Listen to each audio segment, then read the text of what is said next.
Hello, guys, and welcome to my AFC North grading every player drafted in the AFC North, team by team. We are going to start off with Baltimore. And, whether if there is trades that went down, then it'll definitely be something that I talk about a little bit. I don't think there really was that many in this division, to be honest with you. I really need to look at it and show you guys. But without further ado, we'll start off with the Baltimore Ravens. The Baltimore Ravens overall, I think, had a very, very good draft.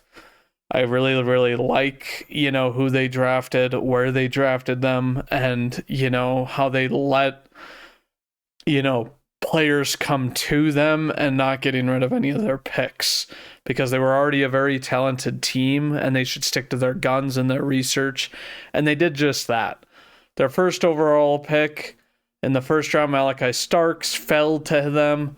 People did say about Malachi that they think that he could be a potential, Lewis Cine type of guy. Obviously, played for the same school and that sort of thing.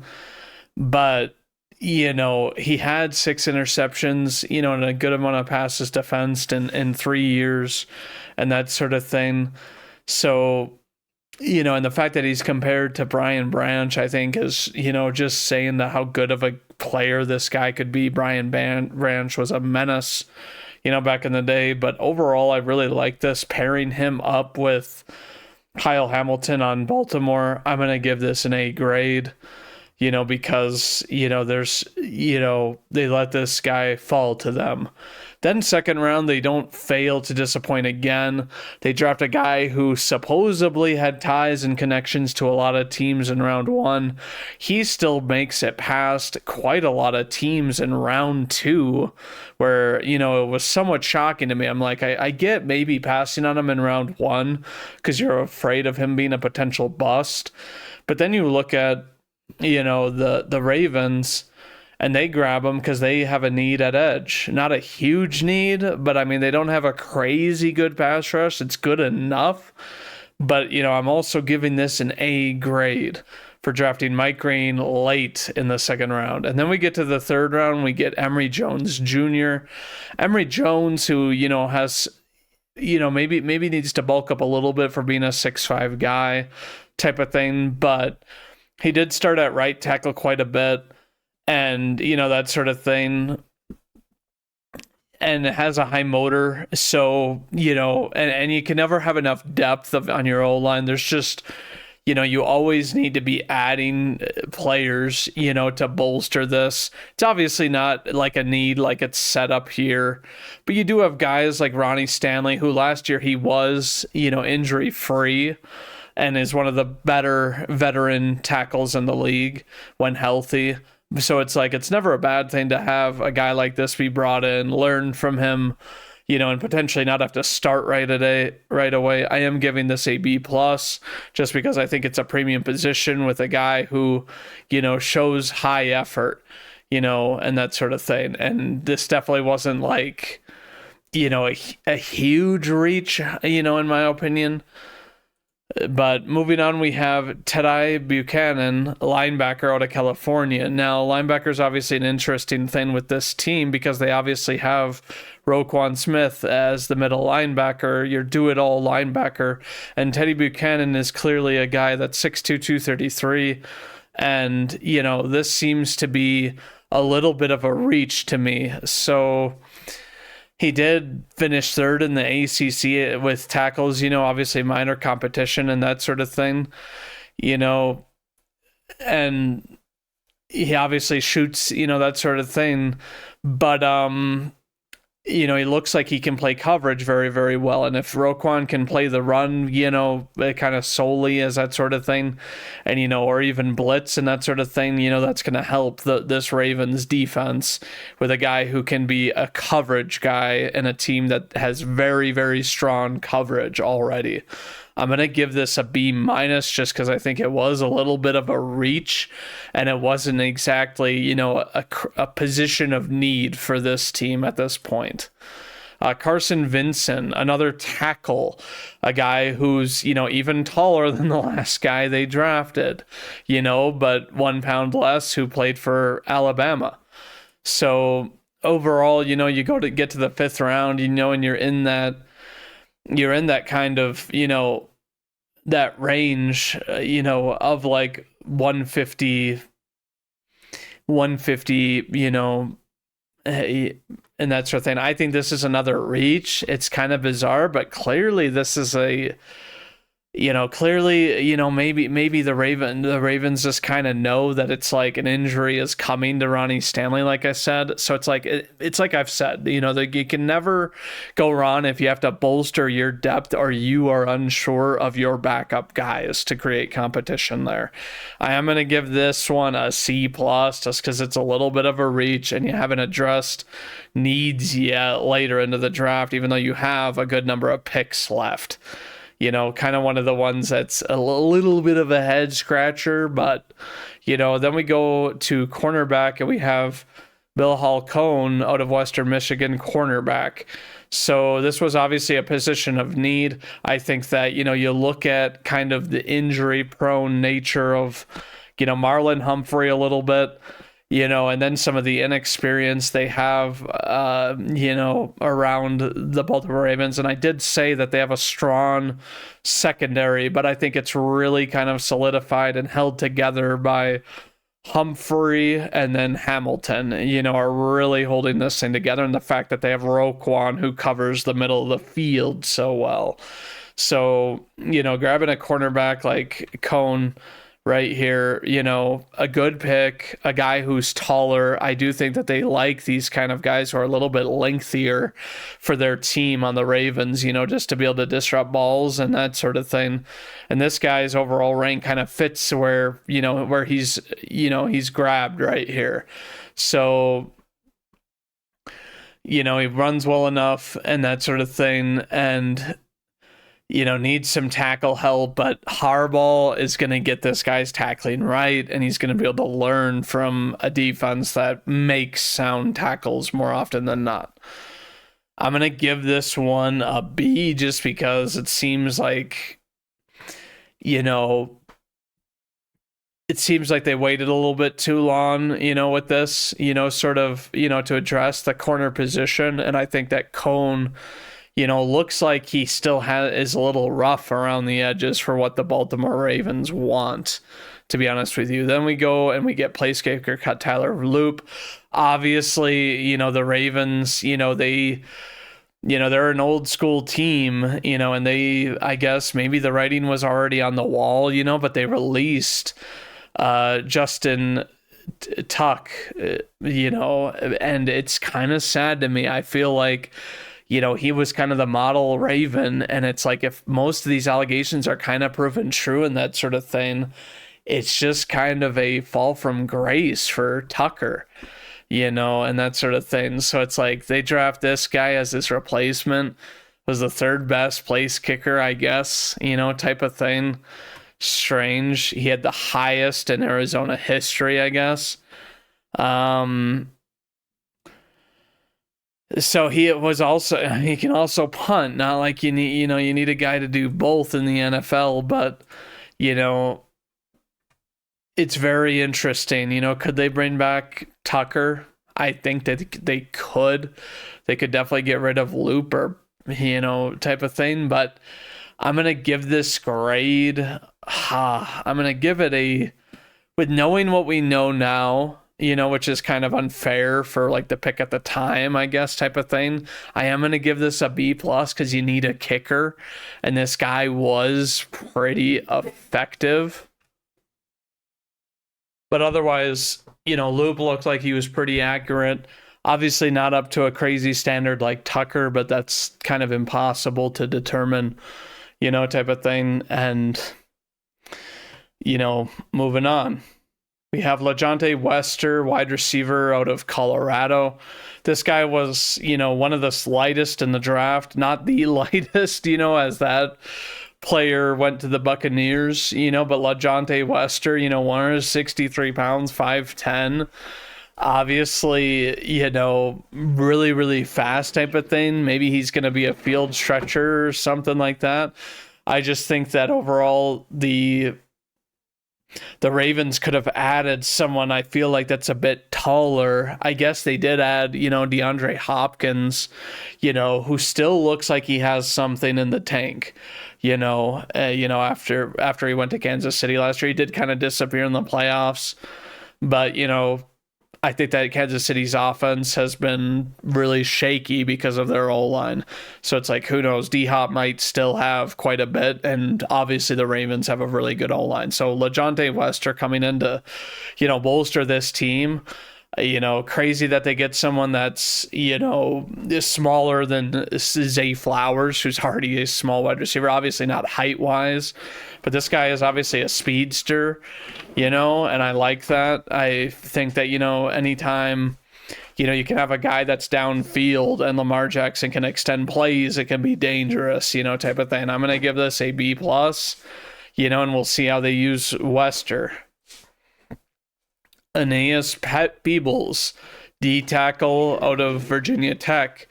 Peebles was obviously more of a pass rush style, being that he's a smaller frame with 282 here. Obviously, energy and aggression and that sort of thing. So obviously this type of player, they're bringing in for pass down situations on third and long and that sort of thing.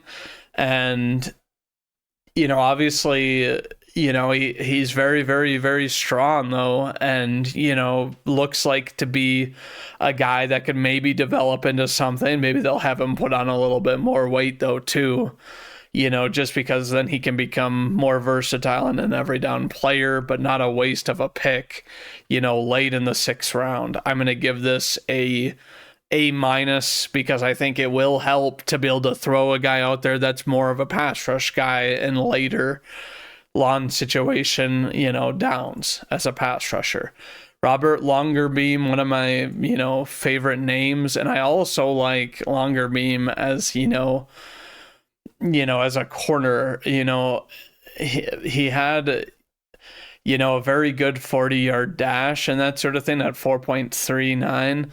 And, has, good length for a 5'11" guy. But looking at him, does look like a slot kind of guy, which is interesting because you obviously have had Marlon Humphrey, playing slot last year, where he was really good at it because he, tackles very well and he's a very physical player. He's not your prototypical slot, but he dominated there last year. But Longerbeam, I mean, perhaps he can go in and play there, and maybe they move Humphrey back to outside, or something like that. So it's interesting. I'm going to give this a B or a C+, just because I think that, you could have gotten corners that are more bona fide outside, which is what I think you need. Then with the last pick for the Ravens, we have Garrett Dellinger out of LSU, a guard. I think this guy fits kind of the size and that the Ravens typically go for as a taller,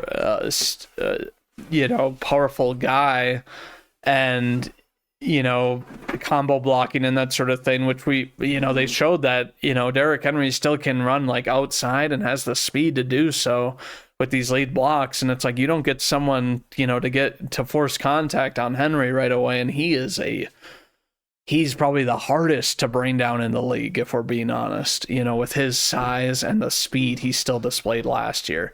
I'm going to give this because it was a need and that sort of thing. And I think that, they can definitely keep on getting better. I'm giving this a B+. And my overall grade for the Ravens, because I do think that, some of their players were kind of reaches and that sort of thing, but they are a smart team, as I'm going to give them a B+ overall grade, because some of these picks, their first two, I thought holy crap, Ravens are running away with the draft. But then some of these other picks are definitely kind of head scratchers, but I think that they, have a clear vision for them and time will tell type of thing. But moving on to the Bengals. So the Bengals, had I don't know if they had as good of a draft as, people would hope. You have Shamar Stewart, who you drafted at pick 17, who was an interesting prospect, obviously very, very good size, which was rare amongst, a lot of edges in this draft class, being a little bit undersized than what teams would want. I think Stewart, is one of those that they drafted him mainly off of potential. And if he is lining up opposite why I can't remember his name. They're the Hendrickson. He's got a chance to be very, very disruptive and very, very good in a solidified role, because Texas A&M moved him around too much and they didn't have him as solely a pass rusher. I'm giving this an A grade because I think that he can come in and he can find a place and do very, very well. Demetrius Knight Jr., linebacker, who kind of dropped down boards. He was ranked a lot higher in the early draft process, but then he fell down boards, obviously seeing his overall ranking at 94.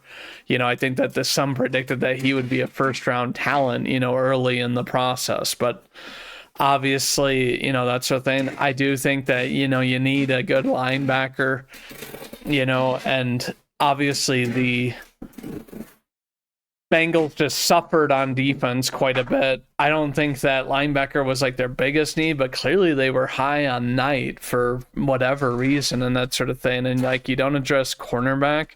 I'm going to have to give, even though I like Knight for the Bengals, I don't like this pick, and I'm giving it a C grade. I think that they could have overall gone and done other things with this pick, and we're going to go and we're going to look at that real quick, so we have Demetrius Knight at, right here, and you're kind of looking at some of these other guys, and it's like, you also need O-line, and it's like, there's other guys, and I mean, I think they could have went Shamar Turner even. I think Shamar Turner, or even, and I mean, I guess he kind of, is similar to guys they already had.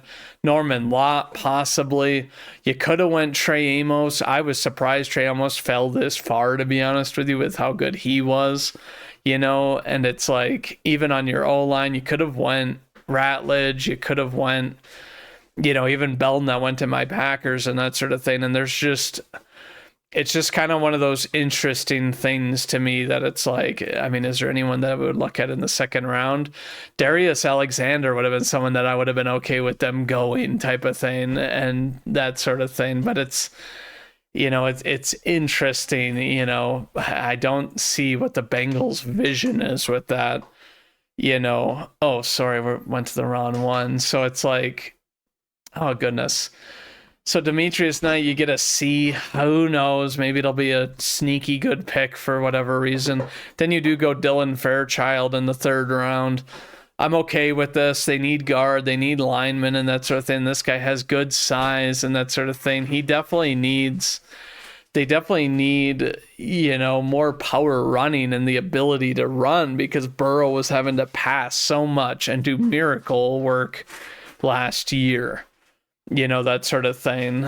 So, they grab this guy who maybe a little tiny bit of a reach or whatever, but has good size and that sort of thing. So, obviously a guy that has good size and strength and is a need on this team. I'm going to say that I'm going to give this a B, though, because it's a little bit of a reach. Looking at Barrett Carter out of Clemson, another linebacker. It's just weird to me. It's like, do you really think that, you need two guys that, kind of match the same sort of profile? Demetrius Knight a little bit taller, this guy a little bit stockier, type of thing for run defense and that sort of thing.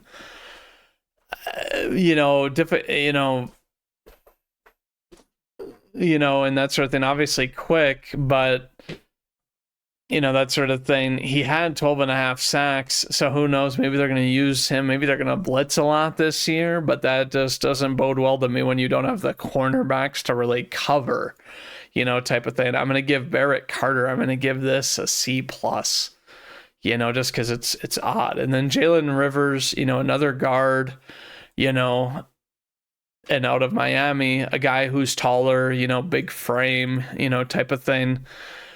So, and he also played left tackle, so, and then they say he's good as a pass blocker, which they definitely need. They definitely have had issues with the interior, but it's like, who knows if he's going to even be starting right away, with another guard, having been drafted a couple rounds earlier. Because it's a position of need, I'm going to give it a B-, just because, I think that, at this point, you don't have that many picks in this draft, but you haven't addressed all your needs really that much. I think it's funny that they have wide receiver here, though. But looking at their last pick, Taj Brooks, I agree that they actually did need a running back. I don't know if Taj Brooks is going to be the starter. I doubt that's the case, type of thing. He was Texas Tech's all-time leading rusher, so it's like this guy clearly a workhorse, a very stocky guy, 5'9", 214, type of thing. But and that sort of thing, and he's patient, I guess. The thing about that is that if your run blocks don't develop like the way that Cincinnati worked last season, patience isn't going to do you much good. Type of thing. But he, quick feet, show up on tape. You would expect a guy of this size needing to have shifty lateral quickness. I am going to give this my highest grade, for this team at an A-, because I think it is a position of need regardless of what it says up here. I would have definitely taken off wide receiver. They definitely needed edge. Edge and corner, their top needs. I think that running back should be here. Tight end, not as much because they brought back Gesicki. And then, and then probably guard. And then you look here, and maybe interior D-line, which they didn't really address either. But overall, for the Bengals, I just don't like the draft. It's like they're banking on their QB again to pull them out, which, you can't tell me Burrow's happy about having to just carry this team with apparent holes that you could have filled. I'm going to give them a C+ for this draft. Moving on, we have Cleveland. I like Cleveland's first pick. I think that, people thought it was crazy for them to potentially go for Abdul Carter. I think that would have been, a good move for them. People seem to think that they were also enamored with Travis Hunter. Clearly not enamored enough, to where it's like, well, we can have, a wide receiver and a DB, but we don't, but it's not going to help like our pass rush. And Garrett, obviously with double, triple teams and that sort of thing, it's like he can't do it all by himself. I think that Mason Graham's going to come in and he's really going to do, good things for this team. I'm giving the pick an A, especially considering the fact that they traded back and they got a haul for the second overall pick and only had to drop 3 spots. To where they still get one of the marquee supposed blue chip players from this draft. Their second round, I didn't like Schlesinger. I thought it was really, really kind of knuckleheaded, if I'm going to be honest with you. Like, why did they go Schlesinger here? I don't mean to really roast this. Excuse me. I don't really mean to roast this, but you look at this, top of the round, you have Schlesinger, and then you have the Texans trade up because they were like, hey, they didn't take Jaden Higgins. Why the heck wouldn't the Cleveland Browns have taken Jaden Higgins?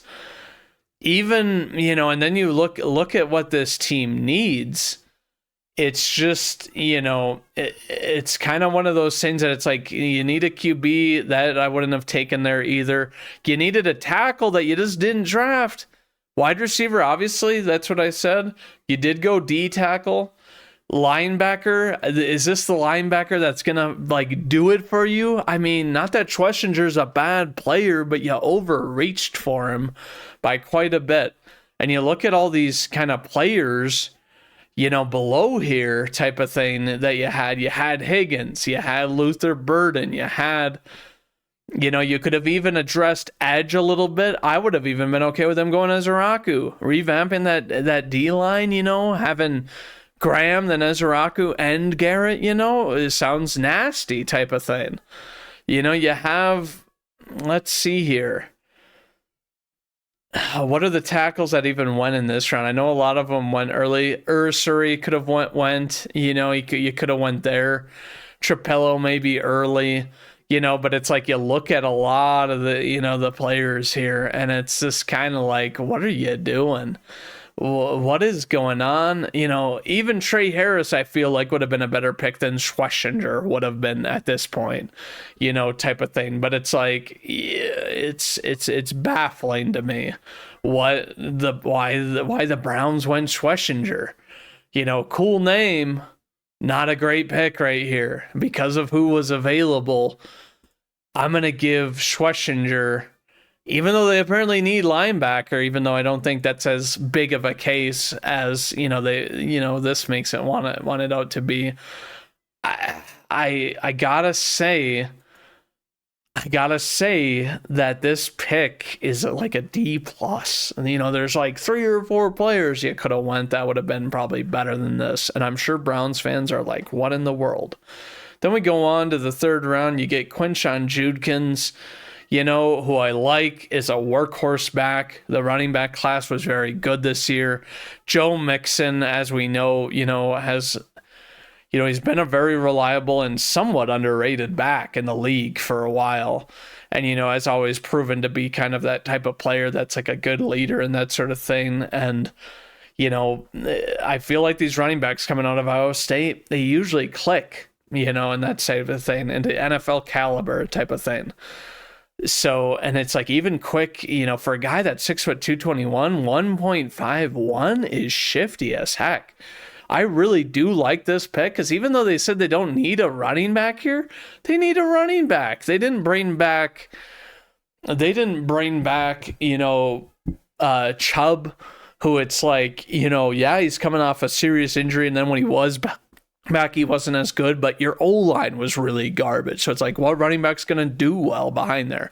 I like the pick because it is a position I think that they needed type of thing. And I'm going to say that this pick is a B plus, just because I do think that like you had to trade, up a little bit for it. Type of thing. Not that you lost a lot of picks. You still had 7, in the draft, type of thing. But it overall kind of interesting, to me that it's like, at this point where it's like, oh, we haven't addressed O-line at all. And then that's our first offensive player we take, and I get that they probably want to get back to being able to run the ball a lot. That's why they didn't take a wide receiver, but overall kind of curious in a sense. Then with the 3rd round, Harold Fanning Jr. Now this is a guy that I was really high on, that I thought like, oh, this guy could be a for sure game changer, get drafted and late day 2 or even 4th round, potentially, where it's like this guy has speed, height, size, and that sort of thing. But I don't like this pick for the Browns, though. I think that this guy should have went to a team who actually needs a reception tight end. And it's like, what does that say? Are they going to get rid of Njoku? If they get a haul for Njoku, this pick looks a little bit more brilliant. But they still haven't yet to trade him, and it's like, are you really just going to like ship Njoku? Type of thing. I get that the Browns do need to get a little cheaper just because of Watson's ridiculous contract, and that's potentially on the board, but for this team, because it isn't a need, and I mean, I doubt they put him out as like a big slot or a wide receiver, which could be possible, as like a big wide receiver type. I will say that I'm giving this a B minus just because I do think they need more receiving weapons, but two tight ends that aren't run blocking, it's too obvious that you're gonna be passing if you put these Njoku and Fanning on the field. Dylan Gabriel, QB. So this is interesting. This guy, undersized. He's Drew Brees size, you guys. And I mean, I'm not a huge, size is great on the position. I do think that it's if you're too short at QB, it's a tough thing. Obviously, with Gabriel, he obviously, 4 years starting out of Oregon and that sort of thing, total touchdowns led and that sort of thing, left-handed. So, I mean, hey, if he pans out, I'll be all for it since I'm left-handed, you guys. But in any case, so, this guy looks like he has a little bit to clean up. I will say this, just because he's going to the Browns, I think this guy is doomed. They just have never been able to draft and develop a quarterback. I'm sorry, but... And it's you think of the QBs the Browns have, it's like Baker. Baker, was doomed from them, and now he's resurrected his career after, jumping through a few teams after Cleveland. So it's will this guy be the one who pans out? Somehow I doubt it. They did need a QB, which I agree with, and it's I don't think that overall...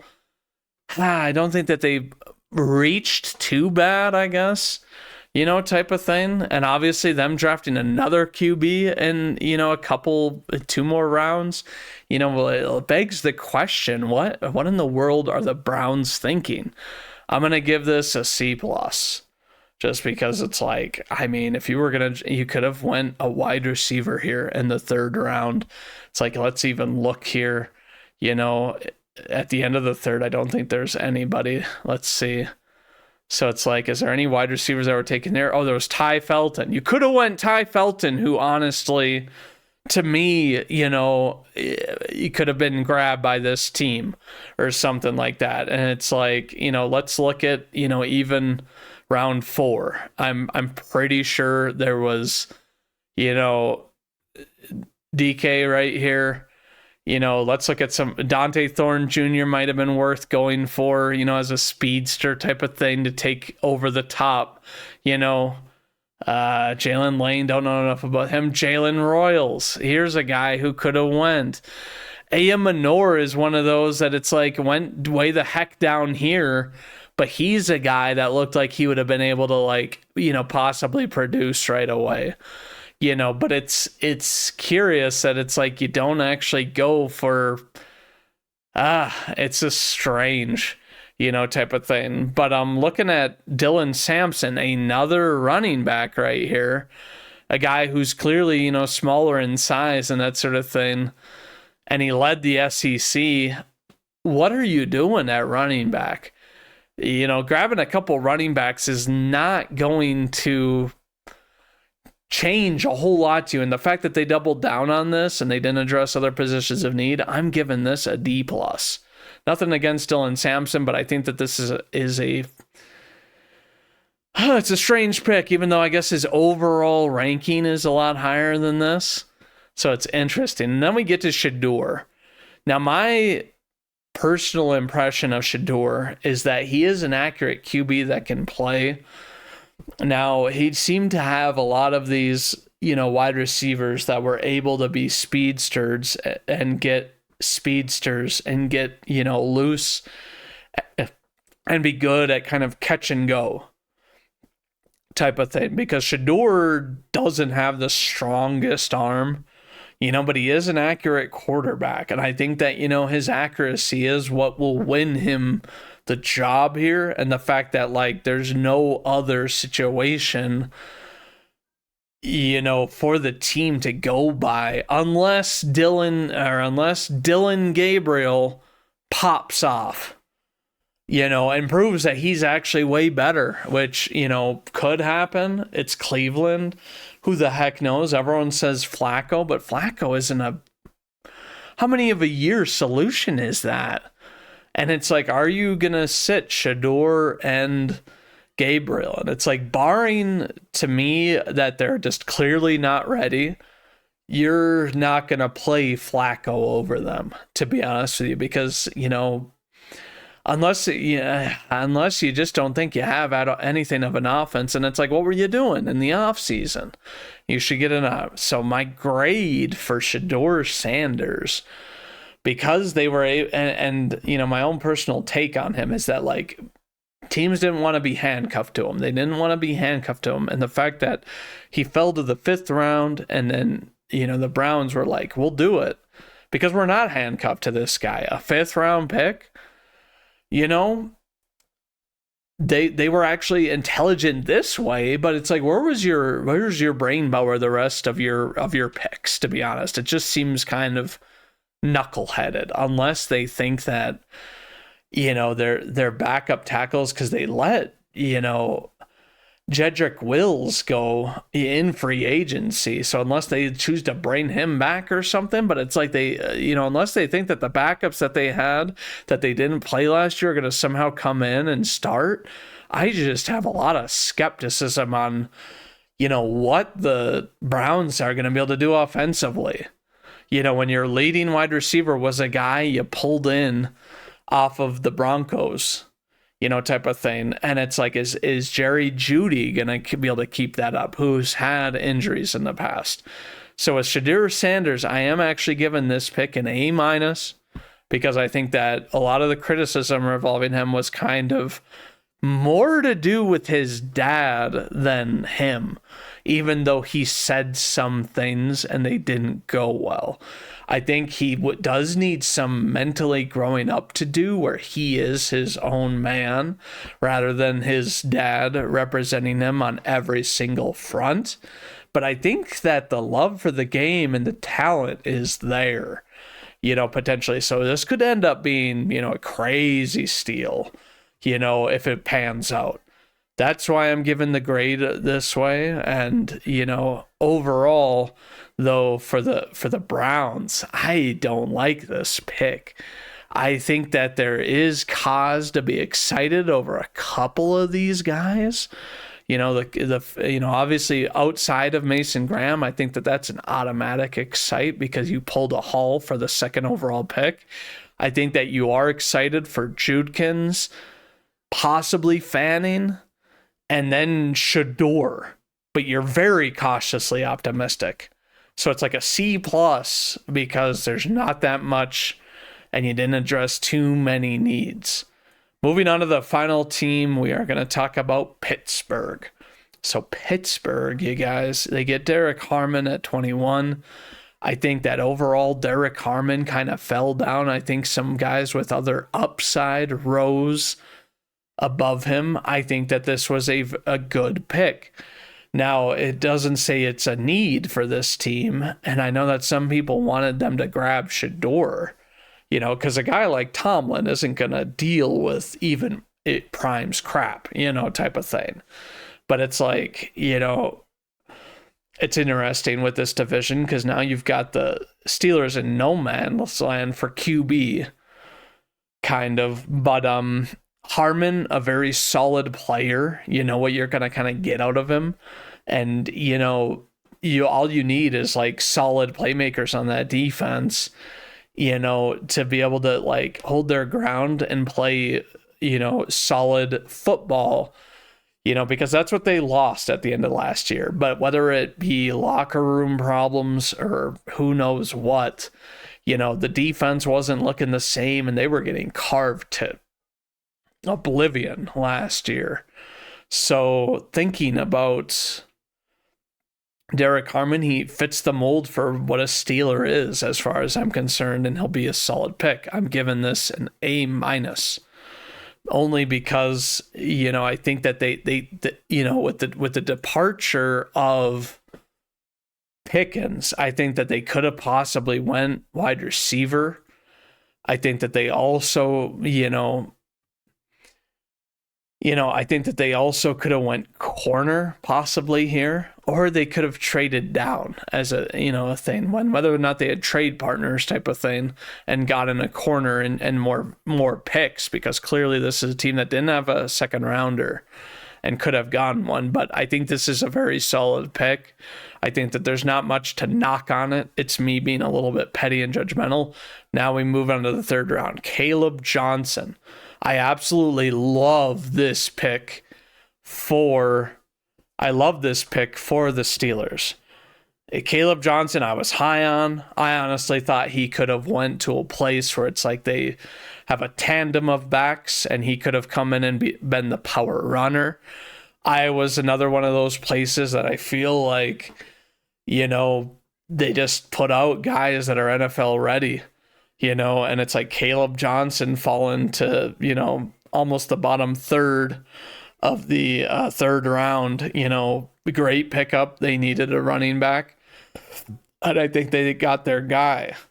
So I'm going to give this pick an A- as well, just because I think, you kind of look at, I think a tackle has a bigger need, to be honest with you. They do have Warren on the roster, who has proven that maybe he does deserve first-time reps, but clearly that's not their vision for him in Pittsburgh. So it's like, I feel like you could have went tackle here, type of thing, because there was a good amount of running backs, but I do love Caleb Johnson to this team. Going on to Jack Sawyer, a guy who falls all the way to 4. This is a guy that isn't necessarily going to have to start right away. You have TJ Watt, obviously. And then I'm trying to remember the guy's name opposite him is very, very good. But Jack Sawyer, a guy who, kind of fell down boards. This was a guy who had ranked second round talent or something like that. And he just fell down boards. And the fact that he, has good size, has good length, and, that sort of thing, I think that I think that, this guy just, is one of the few that had very, very promising size. Obviously, a lot of these guys being 250 pounds, but you get Sawyer, who's a very typical size, could put on a little bit more weight, in my opinion. But it's like, I think this is a very good pick. I'm going to give this an A grade, only because I do think that, like, you look at the Steelers and you look at when they don't have Watt, if he happens to get injured, even though he's tough, gritty, and will play if he can, I think this is a sneaky good pick to where it's like you solidify more of a pass rush, where it's like, besides TJ Watt, yes, you have, the guy opposite him right now, but it's like you clearly see just the lack of production, that sort of thing. And I think that Sawyer can come in and he can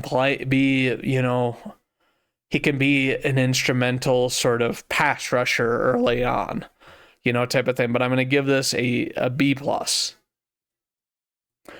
Yahya Black, D tackle. Kind of curious here. Obviously, this guy is built like a nose tackle. They're clearly looking ahead to when Cameron Hayward, retires, because he's clearly the big-bodied, guy who had a resurgence last year, but he is up there in age. So Yahya Black, and I love the name. Give me some Yahya. I think that this is very solid. I think that they're clearly, planning for the future, which is what great teams do. And goodness, why can't Tomlin knows what he's doing when he's forming his team.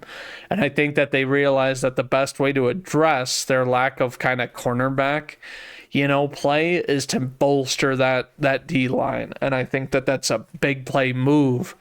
And I think that, this is a sneaky good pick potentially. And I'm going to give it a B grade just because they are doubling down on this. So maybe Yahya Black doesn't really see much playing time, but he is a 5th rounder. Will Howard, they clearly drafted this guy because, first off, Aaron Rodgers hasn't signed there. You've got Mason Rudolph, who some people have said that, we're more than willing to ride with this guy, who he does kind of seem to have that Steeler kind of kinship where he will play very, very, very well for them and understands the offense, and that sort of thing. So grabbing Will Howard, potentially as a security blanket, potentially as a guy who looks like it's like looks like he has, a dog in him. Howard believes this kind of thing. Now they'll clearly in Pittsburgh, they will temper that down and they will show him on what he needs to do in order to secure a starting job potentially. But I like, that kind of thing, young, hungry, type of thing. Went to Ohio. These Ohio State quarterbacks don't usually pan out, more often than not for whatever reason, the Ohio State curse for QBs. But I like this pick in the 6th round, for this team, as they needed a QB, and this guy fits the size and, him being able to extend plays at his size, kind of amazing. And I'm going to say that because of the late round pick for this, I'm going to give it an A-. Just because I do think that it's like you could have grabbed Shador potentially, but only time will tell with these, and we'll see if Will Howard gets his shot. Carson Bruner, sorry. This guy obviously on the lighter side, coming out of Washington type of thing. I don't know much on him. Hand-to-eye coordination, excellent. That seems very good. Sometimes you want this guy that's going to be able to line up with one of these tight ends, and obviously this guy a little bit on the shorter side, but obviously be able to. He picked off 3 passes. This guy looks like kind of a ball hawk. They're obviously going to use him clearly to defend the pass type of thing, which I like. And that Tomlin, if this guy sees playing time, is going to put him in a position to succeed on the defense. Just because this isn't really a position of need, though, I am going to knock it. I think that you really needed to address line at some point in this draft, which they did not. Same with corner. I think they could have addressed corner, but I'm going to give this a C grade. Maybe this guy comes out and he proves to be one of the best coverage linebackers or something out of this draft and serviceable for this team, as a 7th round pick. But we'll see. Maybe he's just a special teamer. And then we move on to Dante Kent, who is a cornerback they drafted out of Central Michigan. So, God, not much on this guy. So he's 5'11", 195. He will be 24 years old, early in the season type of thing. It's kind of interesting to me. You draft an older guy like this type of thing. So he started 48 games. He had 47 passes defended per punt return. I don't think that they're going to be using him there. And he ran well. So he looks like a guy that, maybe not going to be a plug and play type of thing, but potentially a special teamer. Maybe to solidify the depth. I do trust the Steelers because usually their defense is pretty good. Barring what happened late last year. Because it's a position of need on a guy that it's like is low risk. Looks like he could maybe potentially play at some point. I'm going to give this grade a C+, just because I don't know how much of an impact he's really going to be. And the plus is because it's a position of need. But tell me what you guys... an overall grade for the Steelers, I'm going to have to give it a B-. Some of the, players they got, some of the players where they got them, and, the fact that I think that they could have traded down or something like that. I think that you're kind of looking at this team and you're thinking, we still didn't address O-line, type of thing. We didn't address... wide receiver. And if you think about it, it's like Pickens and Metcalf sounded great on paper. Obviously, when I'm recording this, we know that Pickens has now been traded. So it's like, who the heck? You have Metcalf and that's it. And unless like people have said, Roman Wilson hasn't really played at all. Maybe he could actually be better than anybody ever thinks and, come in and actually play. But then you have Calvin Austin, who I like, but unless he takes a huge leap, this is an offense sorely lacking proven talent outside of Metcalf and Freiermuth. So, it's a high risk, type of thing with the Steelers. So the overall grade I'm going to give for them, just because I do think they got some players that are going to be able to help and are going to be, contribute to this team, is I'm going to give them a C+, because overall I'm just like, you didn't address the O-line that people have been talking about for years, type of thing. So I know this was a little bit of a longer one, you guys, but tell me what you think. If you made it here to the end, leave a like, comment, subscribe. I'll have a video next Tuesday on the next division, which will end up actually being Buffalo's division with the Jets, the Patriots, and the Dolphins, which should be fun. But thank you all for watching, and as always, go Pack Go.